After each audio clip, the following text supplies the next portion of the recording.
So super lawyer Mark Zaid called me out on Twitter. So he dropped this tweet about my last video. Quote, "These Comic Gates people are so pathetic. They live for conspiracies. This guy, and I have no clue who he is, thinks I, or Mark Waid, false flagged his YouTube video. Haha, as if we could care less. Heck, that's why I don't even mind giving him some attention here." Oh, shit, son. Damn. Oh my god. Oh, shit. Oh, I haven't been burned like that since I drank room temperature water.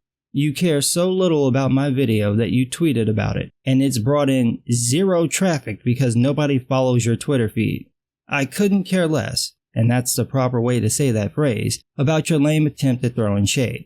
Newborn babies spit hotter fire, but hell, Dylon, I don't mind giving you some attention.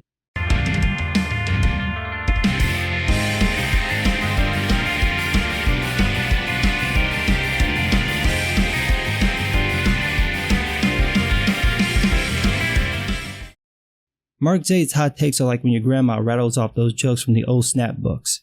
It's like he learned to play the dozens on Vulcan. Oh shit, I don't know calculus? What? I live in my mom's basement? For real? Oh, my feels, Zaid, my feels. I don't know what's worse, that Perry Mason was trying to be clever or that this was the best he could do. But first things first, I got my video back. I figured I would because there wasn't anything wrong with it. At least YouTube actually reviewed my video. With that umbrella guy, they just shot back a quick response saying it violated their spam policy. A 2-hour stream, and the response came back in less time than it takes to actually watch the vid, which means no one actually watched this video. Nicely done, YouTube.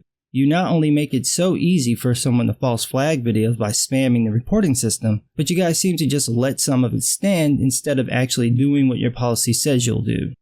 Second thing, Mark Waid, or rather the intern running his account, blocked me on Twitter. It's weird because the only thing on Mark Waid's account are tweets about comics, so obviously Waid isn't managing it, and I'm not tweeting directly at the account, so why block me? I mean, I can still read the tweets, man. I have more than one Twitter account, so this is really pointless. But, since you did it, let me return the favor. Blocked. All of this really comes down to trying to control the narrative, which gets me to my third and main point. Mark S. Zaid Esquire, super attorney at law, just embarrassing himself on Twitter. Sit back, y'all, cause this is gonna be a thing of special magnificence. Mark Zaid's supposed to be this crackshot attorney who sued a country for billions and won. That sounds really impressive, so you'd think the guy would have his game together for defending poor old Schmeagle. I mean, his client does have a paper trail proving he intended to interfere, actually interfered, and gloated about interfering with someone's contract. You'd think Zaid would want to work on coming up with a solid defense, what with all the muddy paw prints Waid left behind. But no. Mark Zaid, super attorney at law, apparently thinks that the best thing to do for his client is hop on Twitter and pick a fight with Waid's critics. In the words of Richard Can You Stop the Money from Falling Meyer, "Oh baby, what you doing? You're on Twitter picking fights with your client's critics, one of whom is a complainant in the lawsuit.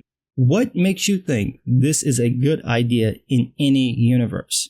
Zaid's job is to be an impartial, removed party. Obviously, he can like his client. He can even be friends with them, but he's supposed to keep himself out of the bushes. Instead, Zaid spends his time on Twitter shooting off emails like this. "By the way, I'm guessing most Comic Gates people are real Donald Trump fans. Am I right? Were you in Charlottesville? Really, dude? You're supposed to be a professional and this is what you do. You know that Diversity in Comics lawyer can potentially use this if this goes to trial. You're making public statements that are essentially about the case. That's really not smart. But let me guess, you're going to say it has nothing to do with that. You're going to claim that people were harassing you, like you did here. I know this firsthand as Comicsgate trolls attacked me because of my legal representation of Mark Waid. Typical alt-right manipulation and harassment. No doubt happens on the left as well, but certainly not as pronounced. The internet has unfortunately given alt-right a voice." Yeah, see, here's the problem, Mark S. Zaid Esquire, super attorney at law. You also tweeted this the day before. "It's amazing how sensitive Comic Gates people are. I'm enjoying taunting them and causing them to worry about how exposed they might be. Mostly anonymous too. Not surprising since they likely hide in their parents' basement. Haha." So, to recap, Mark S. Zaid Esquire, super attorney at law, admitted in print on the internet that he's deliberately provoking his client's critics and implied that he's doing so either to dox them himself or prompt other people to do it.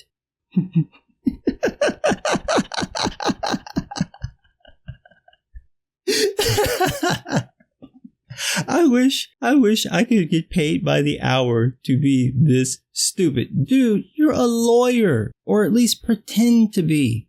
You know that any response you get will be in self-defense from your admitted provocation. You know this shit looks bad, right? You know that Meyer's lawyer can potentially use this in court, right? Why would you do this? Why? Are you trying to ruin your own case? Are you fucking with Mark Waid? Are you like a sleeper agent? Like a secret Comicsgate supporter? I mean, come on, you're Mark S. Waid Esquire and he's Mark Teddy Bear Waid. And together you form lame jackasses. Y'all are supposed to be a team. Why are you fucking up your case? Or don't you have one? I'm starting to question whether you do because you first got on my radar when you tweeted out this shit. More I learn about Comicsgate, more I'm honored and privileged to defend Mark Waid in a lawsuit filed against him by one of its leaders. Read for yourself what this movement is about. Superman and Captain America would not approve. Enough said. This is like feeling honored and privileged to defend Joe Paterno after the Jerry Sandusky abuse allegations. Really not a good look. But seriously, this is your research. You literally picked the first article that pops up in a Google search and you didn't bother to fact check any of it. You just retweeted the shit. And this is your proof that Richard Clever Girl Meyer cracked jokes about people in his videos. That's your defense for Waid calling up someone he doesn't know and suggesting he cut ties with Meyer? How's this gonna work? You're gonna sashay up to the federal judge and say, Your Honor, my client is not guilty of tortious interference because the complainant told jokes on social media about a transgender woman, a Puerto Rican lesbian, and a female assistant editor. It's therefore reasonable for my client to repeatedly contact the owner of Antarctic Press and inform him of the things Richard Careless Whispers Meyer says online. Oh, but what's this? Dates at the bottom of the article. February 9th, 2018. That was months before Waid contacted AP, meaning AP had the chance to see this article. And we know that that's a possibility because AP follows a number of people in the Comicsgate community, and they retweeted the article. In other words, AP's owners probably knew about the things Richard Controversy is My Mistress Meyer said online and still wanted to do business with him. That's probably why they wanted to do business with him. So now what? How you gonna defend Waid against that? Back when the suit was first announced, I got into an argument with someone who said that because of Waid's history in the industry, it was reasonable for him to think that he could call up AP to give them advice. Right. So Mark S. Zaid Esquire, super attorney at law, Tootsie rolls up to the federal judge and says, Your Honor, my client is not guilty of tortious interference because as a result of his experience in the industry, he's used to calling up other professionals to offer advice. Excuse me, there's a problem. Waid doesn't know the guys at Antarctic Press.